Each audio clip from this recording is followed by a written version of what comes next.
The Battle of Zahle took place during the Lebanese Civil War, between December 1980 and June 1981. During the 7-month period, the city of Zahle endured a handful of political and military setbacks. The opposing key players were on the one side, the LF aided by Zahlawi townspeople, and on the other side, the Syrian Army Forces, also known as ADF Arab Deterrent Force, aided by some PLO factions. Demographically, Zahle is one of the largest predominantly Christian towns in Lebanon. Adjacent to the town's outskirts, the Bekaa Valley, spanning the length of the Syrian borders. Given Zahle's close proximity to the Bekaa Valley, the Syrian Army Forces feared a potential alliance between Israel and the LF in Zahle. This potential alliance would not only threaten the Syrian military presence in the Bekaa Valley, but was regarded as a national security threat from the Syrians' point of view, given the close proximity between Zahle and the Damascus highway. Consequently, as a clampdown strategy, the Syrian forces controlled major roads leading in and out of the city and fortified the entire valley. Around December 1980, tension increased between Zahlawi Lebanese forces and Syrian-backed leftist militants. From April to June 1981, throughout the 4-month period, a handful of LF members, aided by Zahlawi Local Resistance, confronted the Syrian war machine and defended the city from Syrian intrusion and potential invasion. Zahle's strategic location. From the start of the Civil War, the city of Zahle's key strategic location served as a main artery for the fighting groups involved in the conflict, particularly for the Syrian Army Forces who occupied the adjacent Bekaa Valley from May 1976. Throughout history, the city of Zahle served as a trade hub for commerce. Located between Damascus on the east side, including the fertile Bekaa Valley that borders Syria, and Beirut City on the opposite west side. Although Zahlawis readily took advantage of their location for trade and commerce, their geostrategic location was a deterrent on the socio-political level between 1980 and 1981. From the west side, the city lies at the base of the 8,622 feet high Mount Sanin. The peak of Mount Sanin not only overlooked the entire Bekaa Valley, but the Israeli-occupied Golan Heights and even further.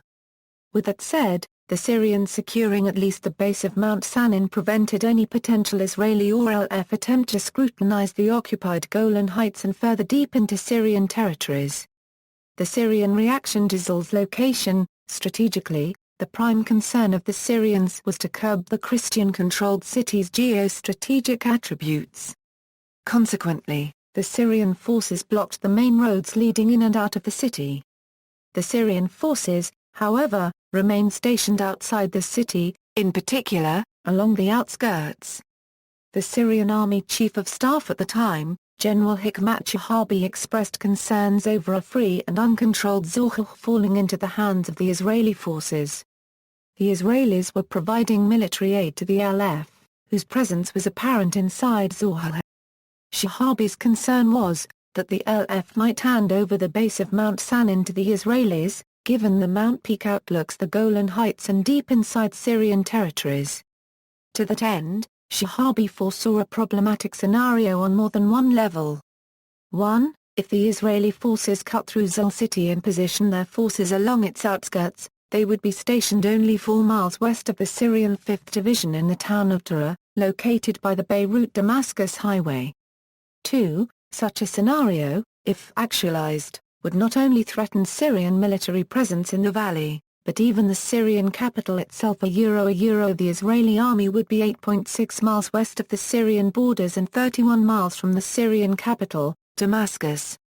For that reason, the Syrian 85th and 78th Brigades along with the 7th Division regrouped across the valley. In addition, Shahabi armed PLO's factions such as Al-Yarmouk, Al-Kostal and Angel out position between the Litani River and Zahrani River.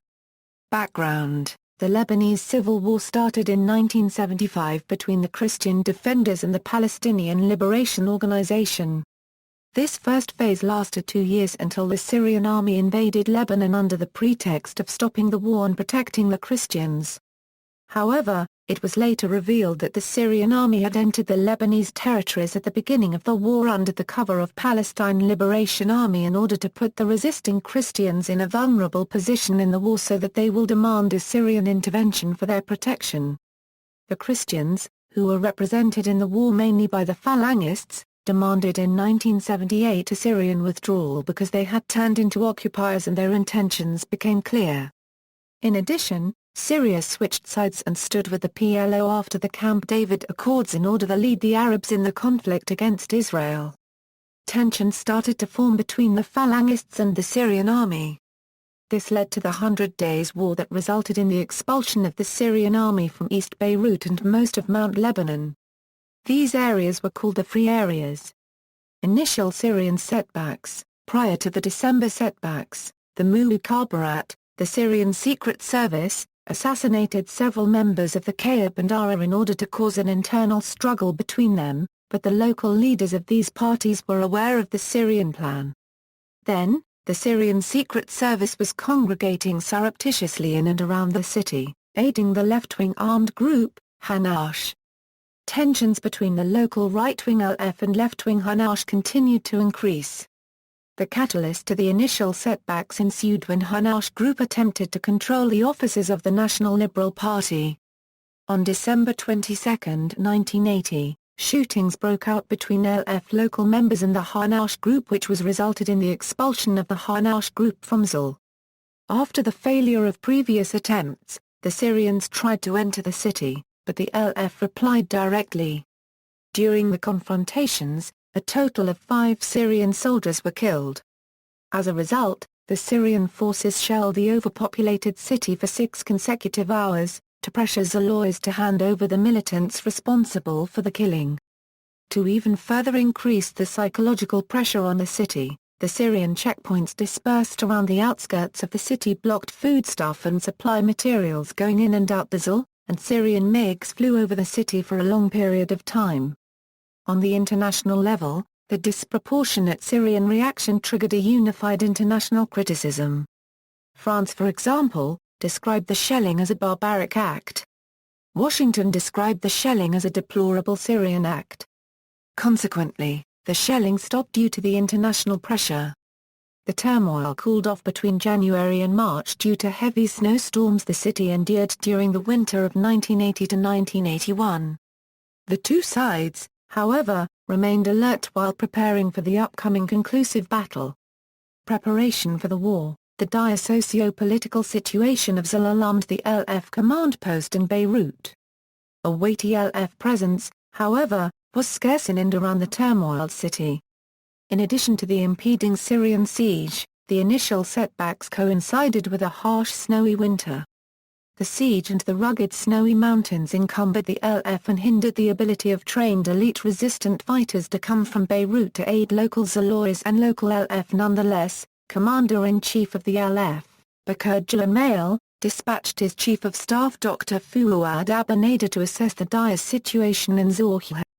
Reaching the city was problematic for Abu-Nader on 2 levels, in addition to the cold winter and the heavy snow descending on the highest city of Lebanon. The Syrians controlled most of the main roads leading in and out of the city. To reach the city safely without being compromised by the Syrians, Abu-Nader had to take foot trails and walk down the mountain in the snow, cutting down through the El Badornai River. Upon reaching town, Abu-Nader noticed that, although the Syrians blocked the northern access leading in and out the city, the southern access, in particular the Tura road, was nevertheless open to circulation. To that end, arms were smuggled inside the city, hidden in trucks carrying loads of wheat. 120 trained elite members from the LF central units marched from Beirut to Zahleh to aid and mobilize the 1,500 local resistance fighters and the citizens of Zahleh, to prepare for the final battle.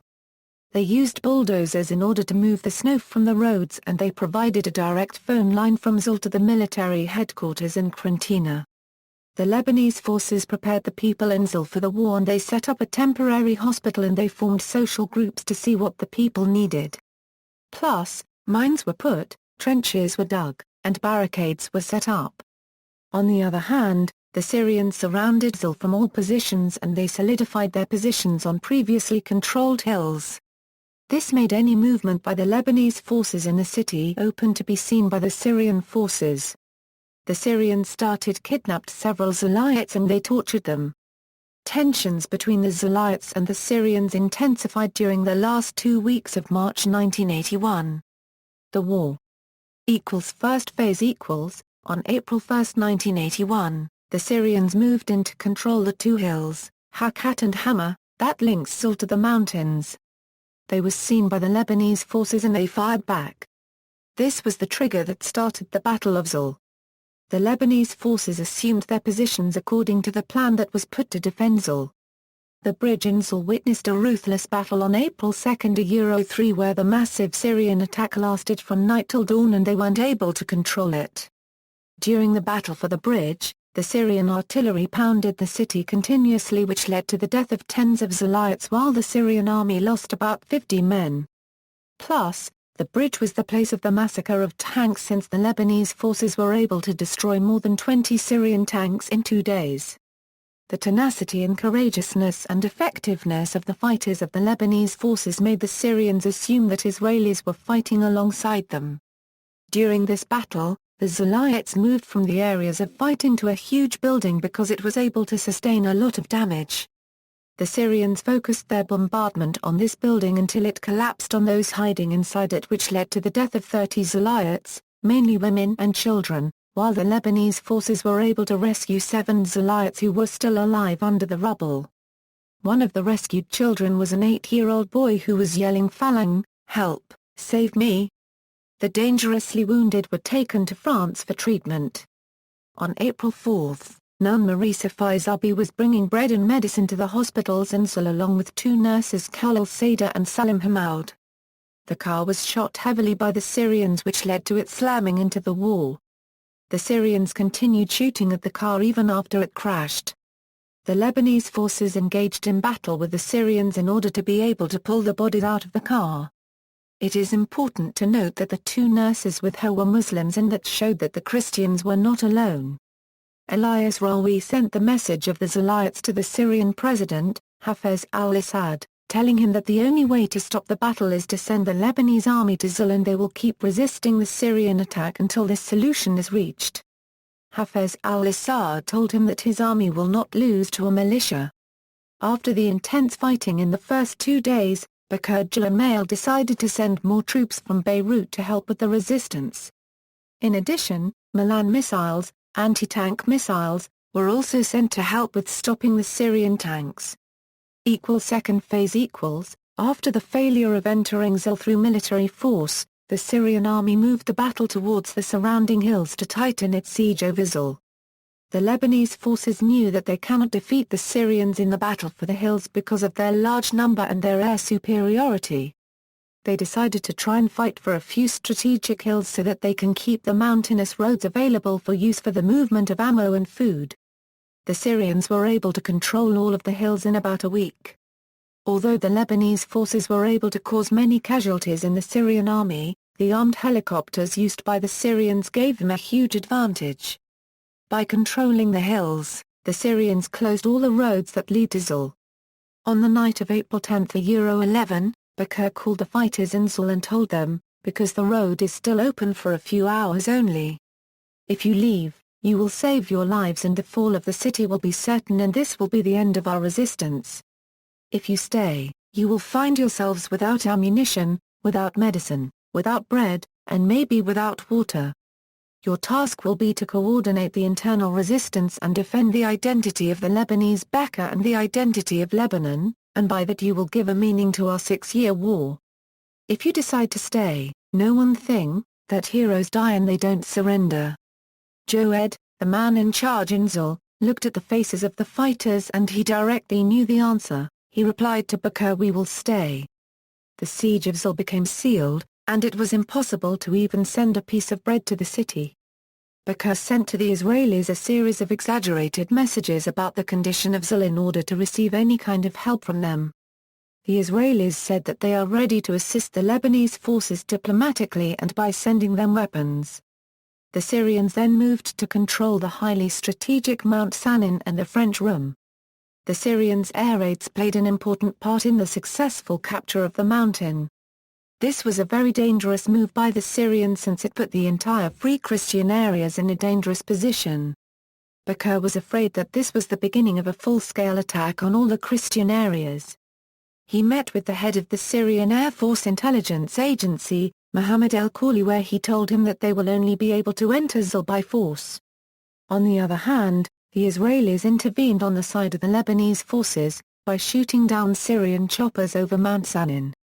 The Syrians replied by putting SAM missiles in the Bekaa Valley. East Beirut was living in fear because of a possible Syrian attack, but the successful resistance in Zahle made the Syrians rethink their plans. Plus, the Lebanese forces started preparing the front lines in case of a Syrian attack. These events made the USA intervene quickly to calm things down between Syria and Israel because it was afraid that a Syrian-Israeli war might lead to a war between them and the Soviet Union. The intervention was successful. Third phase After the American intervention to calm things down between Israel and Syria was successful, the fierce battle continued between the Syrians and the Lebanese forces. As the battle continued in Zahle, the Syrians were trying to enter into Khor el Rim, a town next to Zahle. However, the locals in Khor el Rim launched a counterattack and they were able to prevent the Syrians from entering the town. The fall of this town would put Zahle in a vulnerable position and facilitate its capture by the Syrians, so the locals in Khor el Rim prepared the front lines in order to repel any future attack by the Syrian army. After a month after the failure of the capture of Khor el Rim, the Syrians blew up the water tanks and this led to the cutting of the supply of water from the city for 2 days.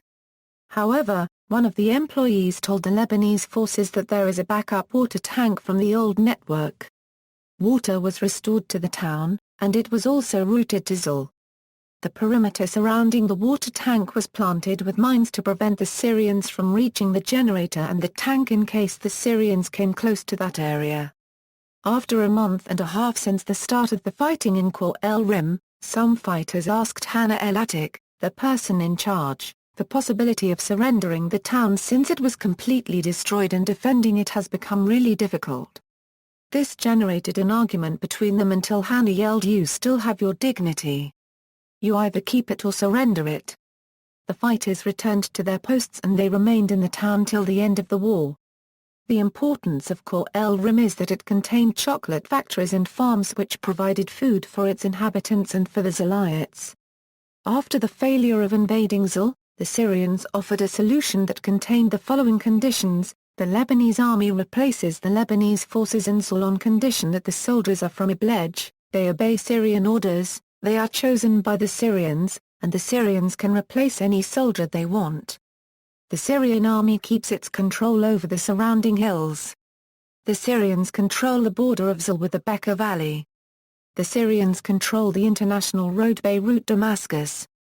The Lebanese forces leave Zahle without storing any weapons there. Plus, the Lebanese forces had to release a statement saying that the Syrians are not an occupying army and to stop calling for a Syrian withdrawal, and to acknowledge that the Bekaa Valley line cannot be passed since it belongs to Syria. Bekaa strongly rejected these conditions since the Syrians were trying to achieve in peace what they couldn't achieve in war. The Lebanese forces put a new defensive plan and they prepared for another wave of fighting. Fourth and final phase The fighting resumed and the lower floors of the schools became shelters for the women and children. Food was passed on for free to the houses where the women would prepare the food for the fighters. The Syrians launched an attack on the hill of Jihar in order to penetrate through the front lines. The Lebanese forces quickly tried to form a secondary defense line after they were told that the Syrians were able to capture the hill. They realized that forming a secondary defense line is difficult due to the type of the land on the hill, so they launched an attack to retake the hill. They were supported by the Baskinta artillery that hit the hill with about 300 shells. The plan worked and many Syrian soldiers were found dead because of the bombing. The Syrians realized their losses and their failure in capturing the hill, so they replied by shelling Zahle for 16 continuous hours. End of the war. After a series of Arab interventions and tries, a solution was finally reached in late June 1981. It was decided that the Syrians would abandon their positions around Zahle, and the Lebanese forces would be replaced by Lebanese internal security forces. This solution was considered a victory for the Lebanese forces since they were able to resist the Syrian attack and keep the city free from foreign occupation. After 3 months of destruction, death, blood, and tears, Zahle breathed a sigh of relief. The Zahlites welcomed the Lebanese ISF with rice and roses, and they cried during the departure of the Lebanese forces.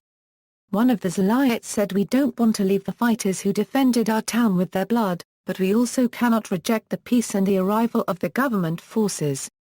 Bekaa was afraid that the Syrians would attack Zahle after the Lebanese forces leave, so they kept a small team just in case.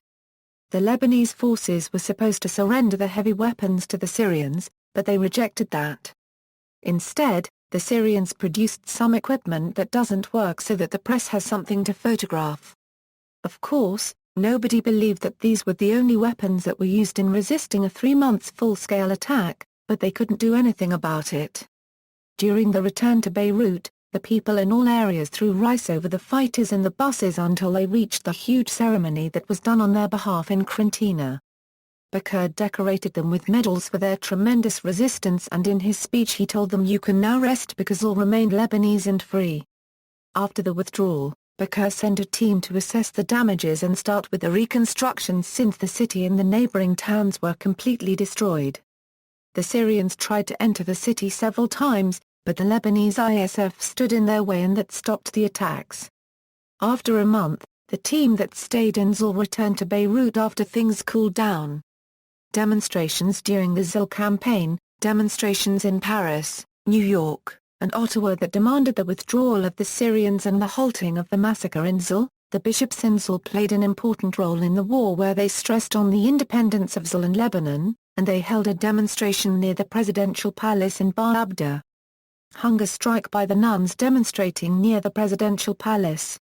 Pope John Paul II called for the stop of the Syrian onslaught on Zahle. Many governments called for the stop of the battle, including Egypt, Kuwait, Saudi Arabia, and the United States, in addition to the United Nations.